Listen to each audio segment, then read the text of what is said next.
5 quick tips to make your Premiere Pro editing faster.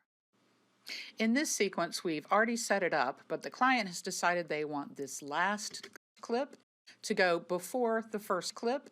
Instead of grabbing everything and moving it over, and then getting the next clip and putting it back, now we have to move everything back over. No, don't do it that way. The way that we're going to handle this is to grab the last clip, click the Control button, move it where we want, and then just drop it in. Premiere is going to shift everything down, so now the last clip is the first clip and everything else has been rippled down. Easy. The next tip is called Ripple Delete. If we had this long line of clips and we needed to delete one in the middle, if you just click the Delete key, it's going to leave a big empty hole. So let's don't do it like that. No. The easiest way is Ripple Delete. So click the clip and hit Shift plus Delete. Notice that it has deleted and moved everything down. That is Ripple Delete. Another way you can do a Ripple Delete is just do a regular delete, then click once in the gray area and right-click and say Ripple Delete. Premiere will then ripple down everything in the line to fill in the hole. That's Ripple Delete. The next tip is grouping. Did you know that you can group things just like you can in Photoshop? For instance, let's say we want to have these two swishy lines be able to be moved together. You can just highlight whatever you want to group, right-click, and group them. Now, they can, whenever you pick them up, they're going to move together. If you want to ungroup them, just right-click and ungroup. You can also put groups inside groups. So let's group this back. Once again, right-click and group. It moves together. Now let's group it together with the last two clips. Right-click, group.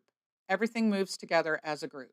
This works vertically and horizontally. If you want to grab some horizontal clips, right-click, group. They now move together as a group. So that is grouping in Premiere Pro.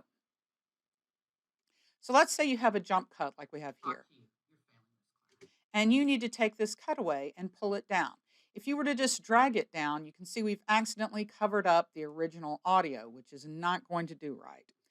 If we pull it down and leave it on the top track, that's fine, but now we have this extra audio here. And even though we've fixed this jump cut and put a nice cutaway in there, we now have two audios that we don't need. The best way to deal with this is to just use this button right here, which is called Drag Video Only. You can click and drag it down, and it's only going to bring the video, leaving the audio where it is. So that is the Drag Video Only button. Let's talk Insert or Overwrite and more. If you've used these two buttons before, you already know what they do, but I'll show you. Insert is going to split this clip wherever the playhead is and insert that clip between it.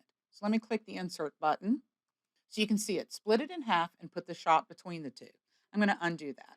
Now let's do Overwrite. When you click Overwrite, it just put it over the top of wherever the playhead is. So Insert and Overwrite are great time savers, but there's more.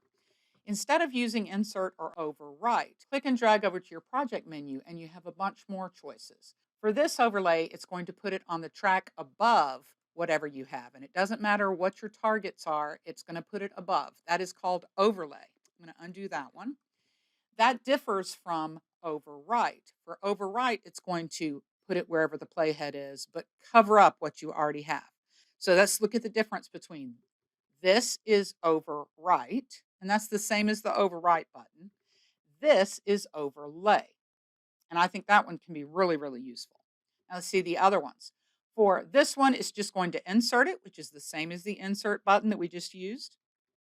The one to the right is going to insert it after the clip, and it doesn't matter where you put the playhead. It's going to go to the end of the clip and insert it. This one is going to insert it before the clip. Once again, it doesn't matter where your playhead is. It's going to go before the clip that you have your playhead on.